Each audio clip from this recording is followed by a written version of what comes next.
کجا رفته بودی پسرم؟ یه کاری با لطیف داشتم، رفته بودم پیشش. صبحانه میخوری؟ خونه لطیف چایی خوردم، ممنونم. کیتی صبحونه خورده؟ آره، رافع داره براش صبحانه درست میکنه. بابا راستش تصمیم گرفتم از خونه اقبال خان استعفا بدم. دیگه نمیخوام واسه شون کار کنم. پس چی کار میکنی؟ تو تصمیم کاملا درستی گرفتی. احترام که نباشه کارم نمیشه کرد. پس زندگی چطور بگذره؟ نگران نباشین، حتما یه کار دیگه پیدا میکنم. واقعا؟ چطور نگران نباشم؟ عروس خونه آوردی و کار تنبل میکنی؟ خدا رو شکر به همین بهونه ایتیو به عنوان همسرم پذیرفتین. چطور قبول نکنم؟ عقد کردن که موضوع ساده ای نیست.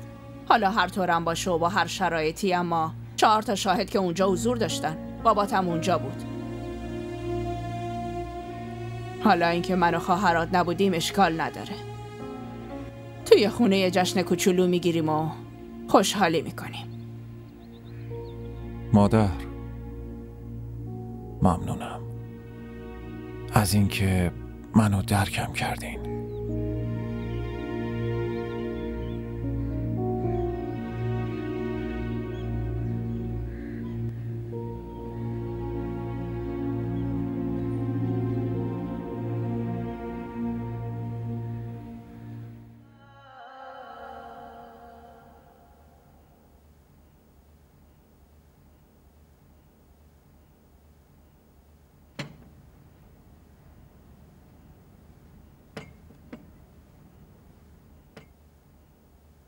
صبحتون بخیر زن داداش. بفرمایید صبونه. بهادر رو صدا بزن. باشه، حالا شما صبونتون رو بخورین، من داداش رو صدا میزنم. زن داداش شما از دیشب هیچی نخوردی. دورم میگم گرسنه نیستم، فقط بهادر رو صدا بزن.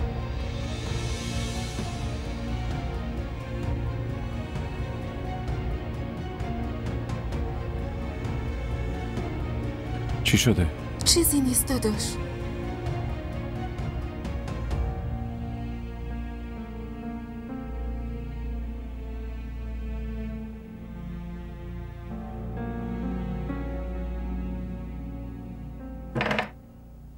تو کجا بودی؟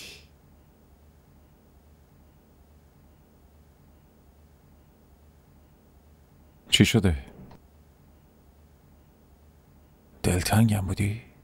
تو بدشانسی منی بهادر. آدم ها تلاش میکنن از بدشانسی خلاص بشن، نه اینکه دلتنگش باشه.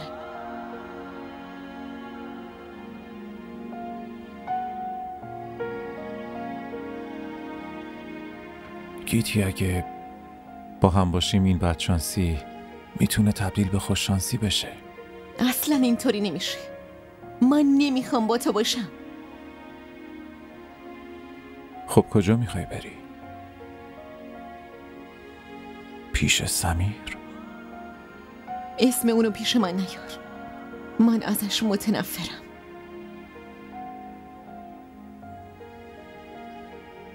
پس کجا میری؟ میخوام برم کراچی پیش مامانم.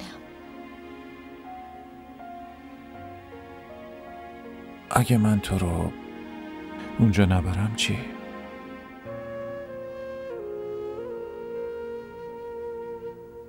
اون وقت خودم میرم. حالا که بدنام شدم، پس چرا کاری که براش بدنام شده بودم و کامل نکنم؟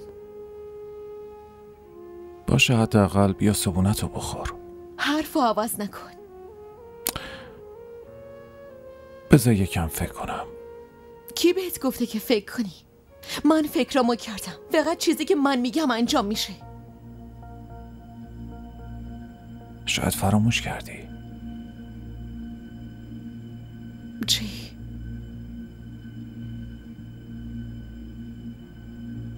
الان خدمتکار کسی نیستم، نه تو و نه بابات. اما غلام و خدمتگزار تو هستم. اصلا این اشتباه نکن که خودتو شوهر من بدونی.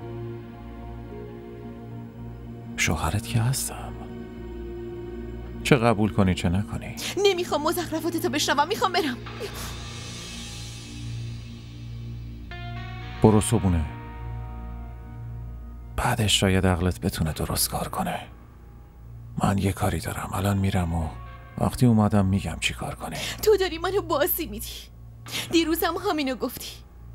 دارم بهت میگم نمیخوام اینجا بمونم، میفهمی؟ منم گفتم که خیلی زود برمیگردم.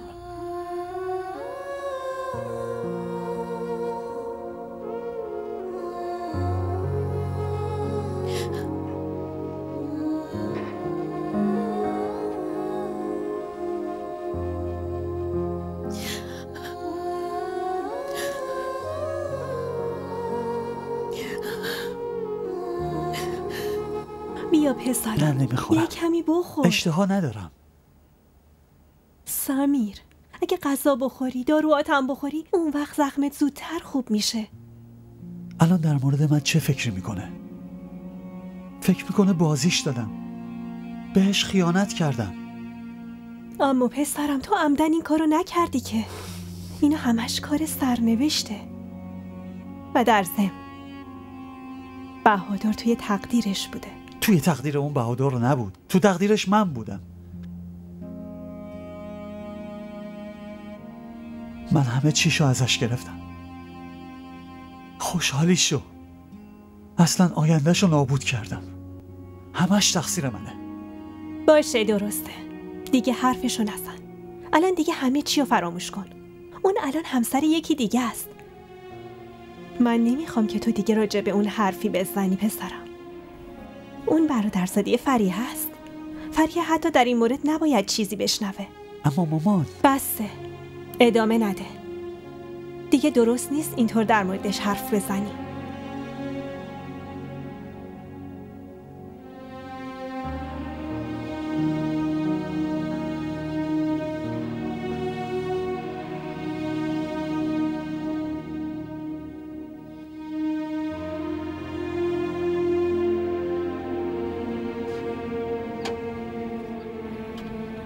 بهادر توی؟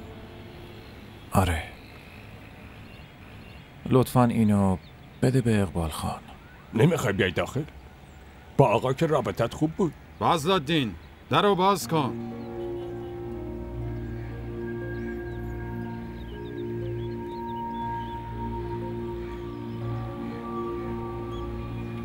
تو اینجا چی کار میکنی؟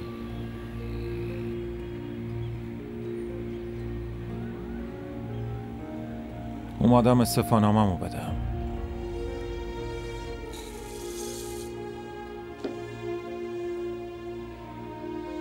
شاکره، بهادر اومده بیرون. برو چند دقیقه نگهش دار. میخوام باهاش حرف بزنم. اما خانم، هر چی میگم همون کارو بکن. یالا عجله کن.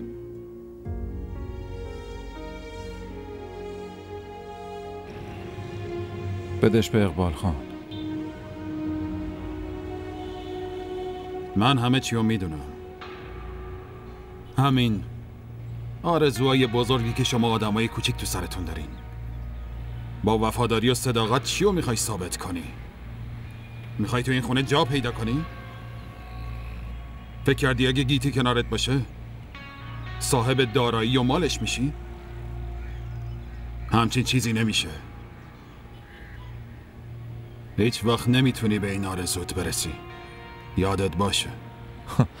همچین آرزوی کثیفی توی ذهنهای کثیف میاد. این آرزو ارزونی خودتون.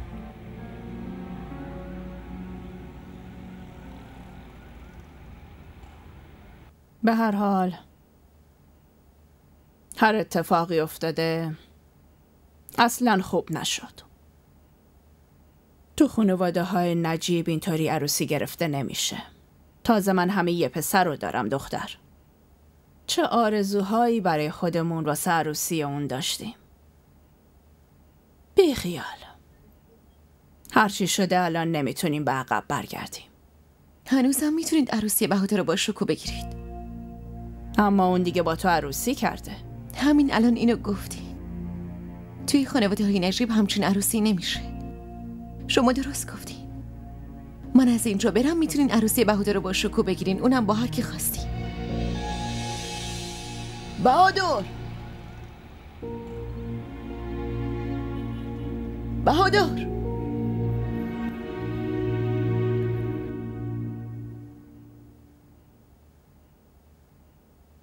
من نمیخوام اینجا بمونم و به بهادرم گفتم. همین امروز از اینجا میرم.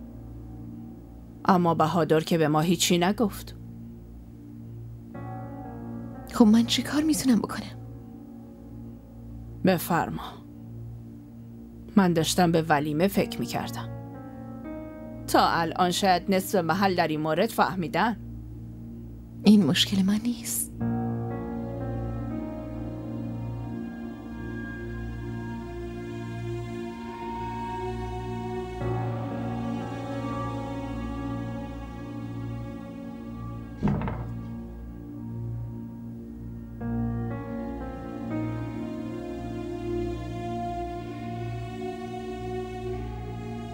حرفای دختره رو شنیدی؟ داداش خودش باهاش حرف میزنه. دیروز عقد کرده اومده خونه‌مون، امروز حرف از رفتن میزنه.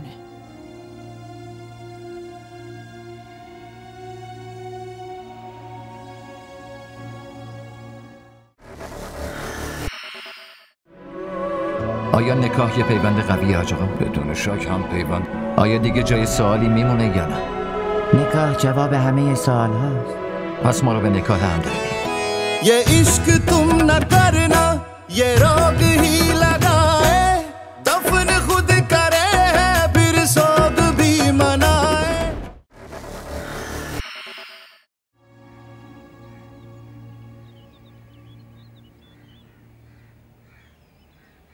چمدونو بیار. سلام خانم بزرگ. علیک سلام.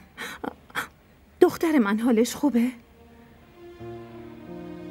خوبه. حتما از هممون عصبانیه. اون که از خودشم عصبانیه خانم بزرگ. میخواستم بیام گیتی رو ببینم. همه وسایل رو هم حاضر کردم. اما شاید فراموش کرده بودم که اونقدرم آزاد نیستم که برای خودم تصمیم بگیرم. من نتونستم بیام. بگیر وسایل گیتی رو ببر. اما خانم بزرگی مخالفت نکن. حرف یه مادر رو زمین ننداز. ببینید خانم بزرگ، نه گیتی اینو قبول میکنه و نه غیرت من. حالا تو ببرشون. خب بیشتر از اون میخواد چیکار کنه؟ عصبانی میشه و بیندازه دور؟ من قبول دارم. من نمیخوام دخترم اینطوری فکر کنه که مامانش بهش فکر نمیکنه و براش بیتابی نمیکنه. دارین منو تو معذورات قرار میدین؟ الان فقط مادر گیتی نیستم. من دیگه مادر تو هم میشم. یا نکنه تو هم مثل اون نمیخوای تو زندگیت هیچ نسبتی با من داشته باشی؟ نه لطفاً اینطوری نگین خانم بزرگ. ما دیگه الان با هم فامیل شدیم. شما جای مادرم هستین، من قبولتون دارم. پس لطفاً نه نگو.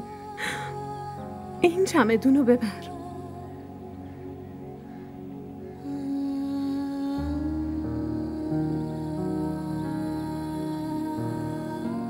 خدا نگهدار. به سلامت.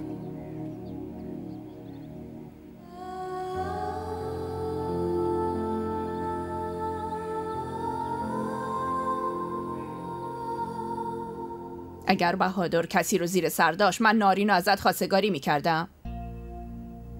دارم همینو میگم. تو بیا، من همه چی رو برات تعریف میکنم.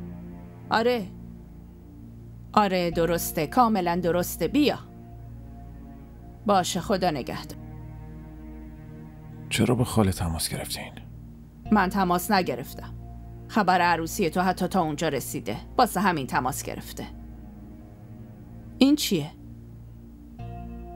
برای گیتیه. مامانش یه سری وسایل فرستاده. بفرما. مادرش وسایل میفرسته، دخترش در آماده فرار میشه. کی بهتون گفته اون میخواد از اینجا فرار کنه؟ کی باید بگه؟ زنت با زبون خودش گفت. میخواد هرچه زودتر از اینجا بره، حتی امروز. باهاش حرف میزنم. زود باش.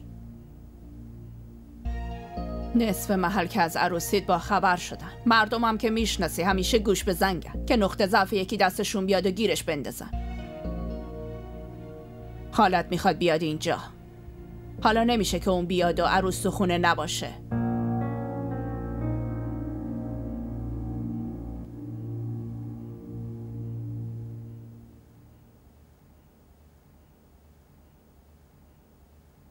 تو کجا بودی؟ چرا انقدر دیر کردی؟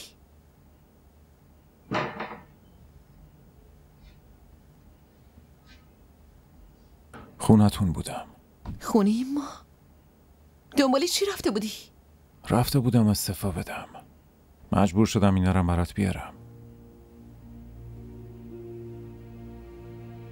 این چی؟ مامانت برات فرستاده. خودش هم میخواست بیاد اما نتونست. واسه همین فقط وسایلتو فرستاد. و تو اینو آوردی؟ چی کار میکردم؟ مینداختیش همونجا. میگفتی نمیتونی ببریش. چرا این چمدون رو با خودت آوردی؟ نمیتونستم دل یه مادر رو بشکنم. من دیگه دل هیچ کسی برام مهم نیست. اون خیلی بهت علاقه داره گیتی.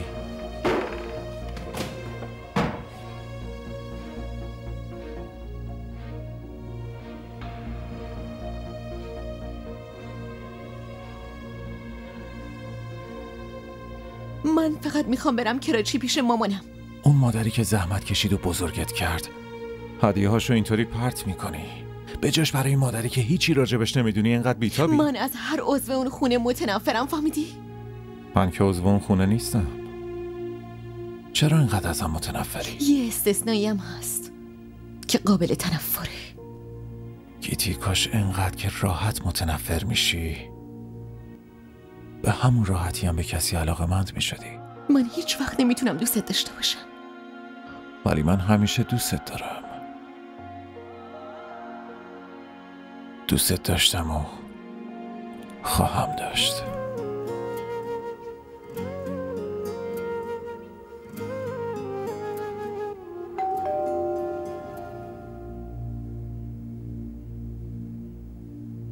من همین امروز میخوام برم پیش مامانم. تو به مادرم هم گفتی میخوای از اینجا بری؟ یاره چرا نباید میگفتم؟ بالاخره که باید از اینجا برم، پس چرا این موضوع ازش پنهون کنم؟ و اگه من نذارم چی؟ منظورش چیه؟ منظورم اینه که من نمیذارم از اینجا جایی بری. تو انقدر جرأت پیدا کردی که مانع من بشی؟ من شوهرتم گیتی. من حق کامل دارم که مانع رفتنت از اینجا بشم گیتی. حالا میبینیم کی مانع کی میشه. به به چشمم روشن. من که گیتی دخترم بیا آبجی، این گیتیه، همسر بهادر، عروس من. دخترم این خاله بهادره، بهش سلام کن.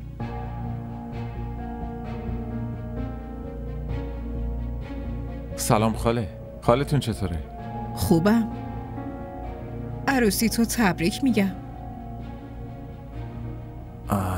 گیتی الان خاله اومده، ما یکم دیرتر میریم. چرا جایی میخواستین برین؟ بله مادر. گیتی دلتنگ خانواده‌اش شده بود، منم خواستم ببرمش یه سر خونه‌شون. آبجی شما بفرمایید بشینید. بیاین بفرمایید. خبر عروسیت خیلی منو متعجب کرد پسر. آخه اینطوری هم میشه عروسی کرد؟ بله خاله، بعضی عروسی ها اینطوری هم میشه. رعنا دخترم خالت از راه دور اومده، بیا ازش پذیرایی کن. من شایعات مزخرف زیادی راجع به عروسیت شنیدم. اصلا تو میدونی قدسیه خانوم؟ در مورد بهادر و دختر اون خونواده؟ خاله شایعات اسمش روشه دیگه، شما بهش اهمیت ندین. من و گیتی عروسی کردیم و شما واقعیت رو قبول کنین. اما دهن این مردم رو کی ببنده؟ مردم واسم مهم نیستن، فقط خونوادم. راجع به من و همسرم حرف بزنن همین واسم کافیه. بهادر بس کافیه پسرم. در ضمن خاله، به همسرم هدیه عروسیشو نمیدیم؟ چه هدیه‌ای بهش بدم؟ این حتی بهم سلامم نکرد، حرفی هم نزد. خب معلومه خاله، وقتی نرسیده همچین حرفایی میزنین اون چطور سلام کنه؟ بفرما قدسیه، این پسرت از دست رفت. از الان اینطوری شده، سایه این زنش روش افتاده. در ضمن خاله، مگه واسه نارین همچین پسری نمیخواین که همیشه ازش دفاع کنه؟ نذاره هیچکی پشت سر اون حرف بزنه. احوال دختر من نارین اصلا با زن تو قابل مقایسه نیست. نارین با فرار ازدواج نکرد. اون دختر منه، دختر من. خب خاله، گیتی هم دختر یکی هست. فرار نکرده تا ازدواج کنه. من عقدش کردم و آوردمش. رعنا برو دیگه دخترم، واسه شام تدارک ببین عزیزم، خالت اومده گرسنه است. اصلا به شامتون نیازی نیست. با حرفای بهادر شکمم خوب سیر شد. من دیگه میرم. نه هراجی، چطور بسه. بذارم بری؟ معذرت میخوام، من به جای بهادر ازتون معذرت میخوام. ببخشید، ناراحت نشو لطفا. ببخشید. من با شنیدن خبر عروسی گیتی تعجب کردم. من و خانمم قرار بود برای شکور پسرمون گیتی رو خواستگاری کنیم. این بهادر همونی نیست که خدمتکارت بود؟ بله، شما درست شنیدین. راستش داداش اقبال اهل نمایش دادن و پوز دادن نیست. واسه همین برای گیتی یه مراسم عقد ساده برگزار کردیم. اما شما چند وقت پیش برای خواهرتون جشن عروسی خیلی با شکوهی برگزار کرده بودین. بله، اما اون وصیت پدر مرحوممون بود. واسه همین جشن گرفتیم. آره درسته، خیلی هم خوبه. راستش جناب، من یه خورده ناخوش احوالم. میخوام برام استراحت کنم. شما با منور صحبت کنین. باشه بفرمایید. راستش جدایی از دخترم آدمو غمگین و دل شکسته میکنه. شما بفرمایید استراحت کنم. ممنون از درکتون.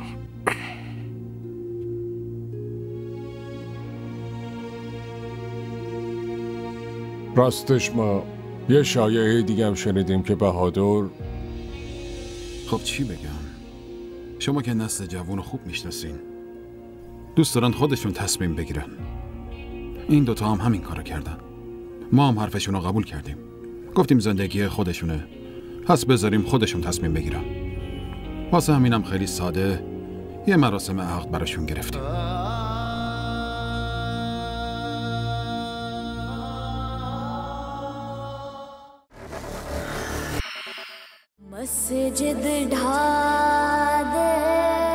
این تارا برای آرمان بدشانسی آورده. با آدم مرده نمیشه تو هم ببینی. شما فکر میکنید من الان زنده؟ من با آرمان یه جا مردم.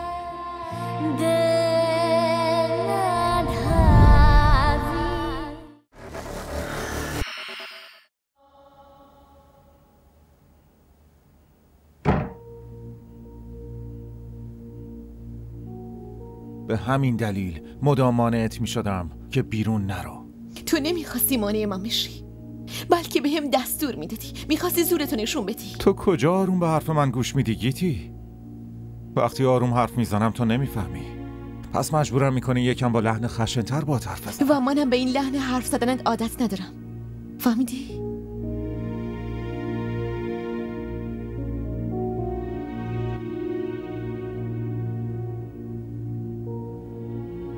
آره، من به شنیدن این نوع لحنت عادت دارم. به عصبانیتت، به دعوا کردنات. توی خونتون این کارو با من میکردی مگه نه؟ اینو میدونستی که بازم ازت ناراحت نمیشدم؟ چون که تو خیلی سیریشی.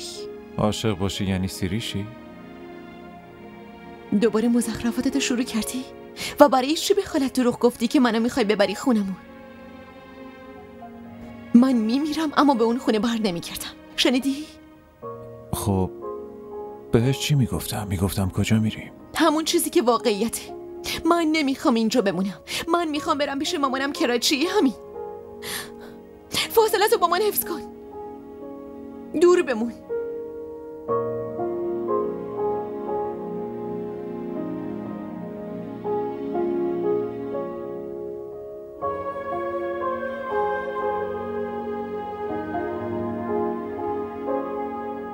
چطور میخوای بری کراچی؟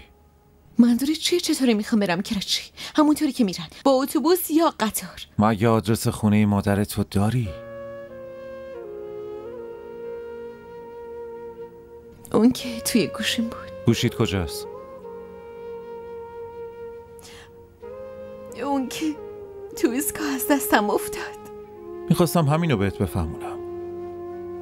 کجا دنبالش میگردی؟ چطوری خونش رو پیدا میکنی؟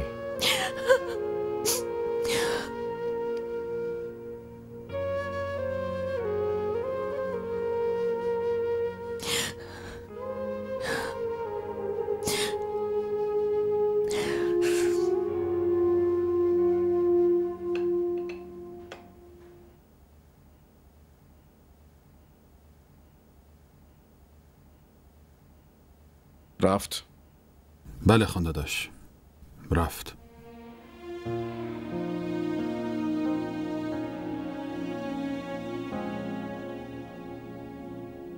خانداداش، شما اصلا نگران نباشید. چند روز دیگه مردم فراموش میکنن که چی شده. مردم شاید فراموش کنم، ولی من نمیتونم فراموش کنم.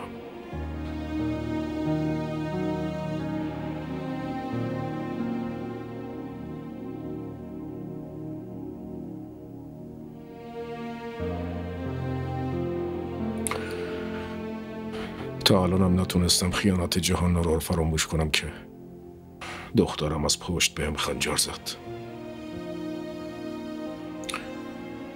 اصلا نمیفهمم مرتکب چه گناه بزرگی شدم که دارم انقدر مجازات سختی میکشم. همه پیوندامو دارم از دست میدم. شما هیچ گناهی نکردین خانداداش. اون آدمایی که از زندگیتون بیرون شدن لیاقت محبتتون رو نداشتن. اما من که دوستشون داشتم، درسته که نتونستم محبتم رو بروز بدم، اما اون دخترمه. اگه دوستم نداشت حداقل احترامم رو نگه میداشت. اقبال، اون دختره کی بود؟ دختر جهان‌آرا بود. خود اونم بهت احترام نمیذاشت. خب من که دارم بهت میگم فراموشش کن. هرچی میخواست بشه شده. به زندگیت برس. از این به بعد زندگیم فقط تاریکیه. وای خدا نکنه زندگی تاریک باشه. چرا اینقدر ناراحتی؟ ما که کنارت هستیم دیگه. ظفرم که هست.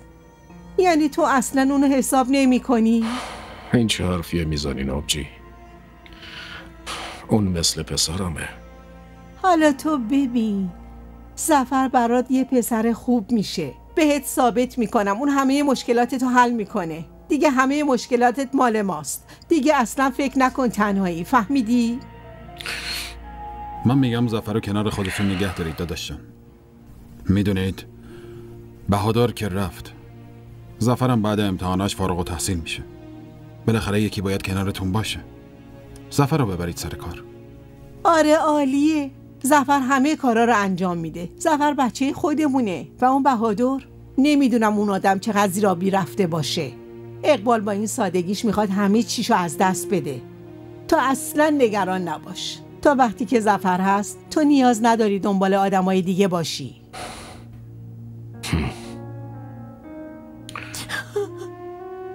نمیدونم این چه بلای آسمونی بود که سرم اومد. حتی نمیتونم بگم که میخوام برم خونمون. من چقدر بدبختم. تو خدمتکار خونمون بودی، الان من باید بردت بشم. چرا چرت و پرت میگی؟ تو اینجا نه زندانی نه برده منی. این دوتا چیزو میتونی برای من بذاری. من در زندان عشق تو برده و غلام همیشگیتم. من نمیتونم اینجا بمونم. میخوام برم کراچی پیش مامانم. چطوری آدرسش رو پیدا کنم؟ چطوری برم پیشش؟ خب این کار رو برات انجام میدم.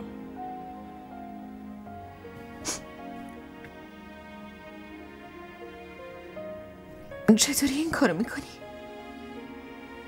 تو آدرس مامان تو چطور پیدا کرده بودی؟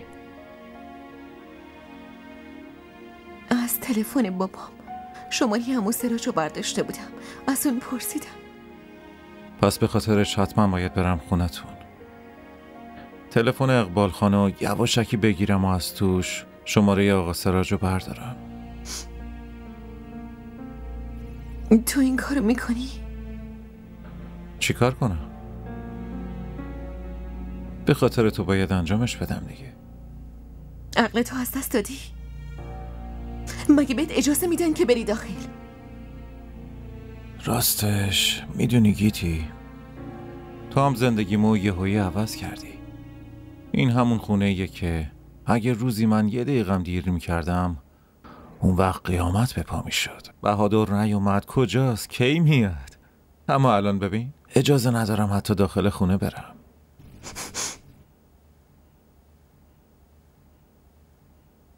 خیلی ناراحتی از اینکه کارتو از دست دادی. وقتی رفتم کراچی برو پیش بابام التماس کن، حتما میبخشدت. در ضمن تو خیلی بهشون خدمت کردی و با ازدواج کردن با دخترش آبروش هم حفظ کردی. توی اون خونه دیگه هیچی واسه من وجود نداره. هرچی بود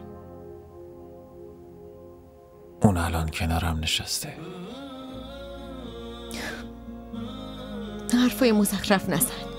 فعلا بگو چطوری شماری عمو سراج رو گیر بیاریم. واسه این مشکلم یه راه حلی دارم. چی؟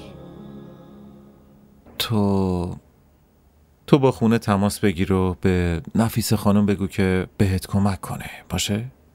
نمیخوام با کسی تماس بگیرم و نه از کسی کمک بخوام، میفهمی؟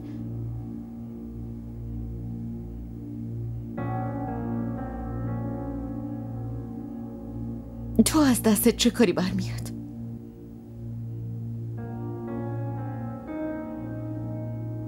همین الان حرفای خیلی بزرگ میزدی. انجام میدم. به خاطر تو انجام میدم. اما در عوض باید تو هم برام یه کاری انجام بدی.